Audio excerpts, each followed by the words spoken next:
Daily Instagram Stories for Monday, August 25th. I'm your host, Daniel Hill.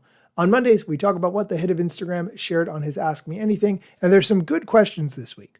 We'll start by talking about questions around features. For instance, Instagram launched a new feature where you can connect related reels into a series. We'll talk about that. We'll also talk about trial reels and how to stop certain people from seeing your reposts. All of that and more on today's episode, but first, here's a quick word from our sponsors. Welcome back. Let's dive into the questions and answers from the head of Instagram, and we're starting with the product-related questions that have to do with new features. The first one, how do you connect related reels?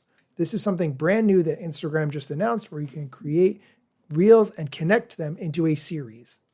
So this question is because we just launched a new ability to link reels yesterday. So when you're posting a reel, in that flow, there's an option to, I think it says link a reel. And you can actually pick another reel, and then you can make sure that if there's two things, like a 2-part series or a 3-part series, you can support that inline.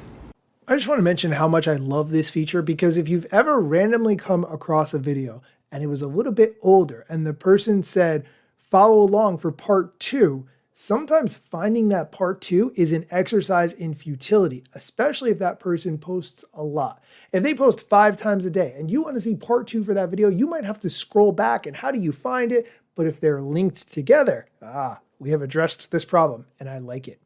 Let's go on to the next question, which has to do with the reposts feature. Instagram recently allowed the ability to repost to the feed. You could always repost to your story, but now you have the ability to repost someone else's content to your feed. The question, how can I stop certain people from seeing my reposts? Well, in order to stop someone from seeing your reposts, they would have to not be able to see your content. And so Adam explains the variety of different ways you could do that. What he does not answer is how someone could see all of your content except what you're reposting. It seems that isn't possible. Here's Adam's explanation for how you can stop certain people from seeing your reposts. Yes, there are a number of ways to do this. For stories, it's the most straightforward. So when you're posting a story, there is a little gear in the top right. You can tap on that, and then you can actually exclude people so that they can't see your story or stories in general. If you're a private account, just don't accept them and allow them to follow you. If you're a public account, you can block them entirely. So there's a number of ways. You can also post either a story or a feed post, so it could be reel, photo, carousel, to just your close friends and not have them be on that list. So we want you to have ways to share with those you are comfortable with sharing and to not share with those who you are not. I do appreciate all the different ways that Instagram provides so you can customize who can see your content, but there is not a way to just shut off reposts from being seen by one particular person or by a large group of people. Let's go on to the next question, which has to do with trial reels. If you're not familiar, trial reels allow you to post content, but your followers don't see it. Instead, it's shown to people who don't follow you, so they have a chance to come across your content, decide if they like it, and if they maybe want to follow you. The question, are trial reels only for creator accounts? Here's Adam's answer. Trial reels are for all public accounts, and you do have to have a minimum of 1,000 followers because we want to avoid spam accounts just signing up and just spamming the system. But if you have a public account and you have at least 1,000 followers, go for it. If you are just a regular account, they don't really make sense. They're a way to try to build an audience. So it doesn't make sense, for instance, if you're a private account. So that's the eligibility criteria. Okay, let's go on to the next question, which has to do with longer reels. The question, why not allow reels longer than 3 minutes? Well, you can post a video on Instagram that actually could be up to 10 minutes. It wouldn't be a reel, but it would be the same format as a reel, just a longer video. So it is technically possible. However, Instagram is primarily focused on short form video. Here's the head of Instagram explaining. There's a workaround if you really want, which is you can go through the post flow. But generally speaking, we're focused on short video. We think that short video is more aligned with what we're trying to do, which is be a place for creativity, but one that connects people. And if you just watch a 20, 30, 40-minute video, that's a lot of other people's content you're not going to see. It's a lot of friends' content that you're not going to see. It's a lot of comments and sends that you're not going to make. So we focus on short-form video, snackable things you'd want to share with a friend and laugh about and relate about. We also focus on photos and stories and carousels and notes. We are just generally more focused on shorter forms of storytelling. There's nothing wrong with longer form. I love long form storytelling. I love film, for instance. But Instagram is not the best place for long form video. It's nice that Instagram allows you to post a longer video, even if they don't exactly encourage it. Okay, we're going to take a quick break. When we come back, we're going to get into the questions around reach and strategy, like how long should we wait in between posts, and do likes on comments affect my reach? We'll be right back after the break. Welcome back. Let's dive into the reach and strategy questions. The first one, do likes on comments affect my reach? Here's Adam's answer. No, if people like your comments on your posts or other posts, it doesn't really affect your reach when you actually post. But in terms of comments, yes, comments that get a lot of likes are more likely to show up higher up in comment ranking. So if that's what you mean, that yes, if your comment gets a bunch of likes, it's more likely to be seen as a comment on that post. Okay, let's go on to the next question, which has to do with captions. Is it bad to have really long captions?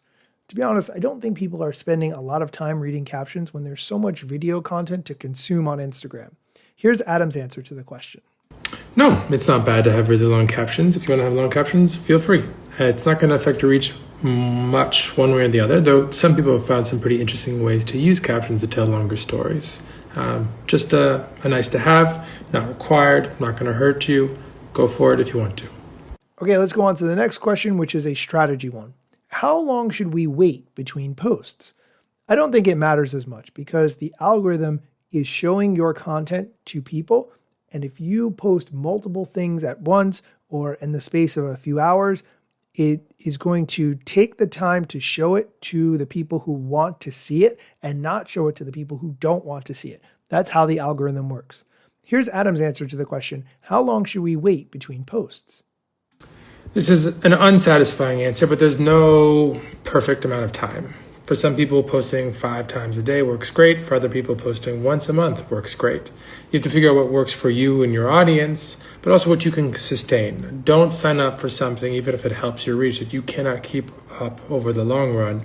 You don't want to burn out. It should be somewhat fun to do what you're doing and to share on Instagram at the very least. So try to figure out what you can sustain, what's aligned with your goals for why you're even using Instagram in the first place, and what can find an audience. And if that's a couple posts a week like me, great. And if it's more or less, that's great too.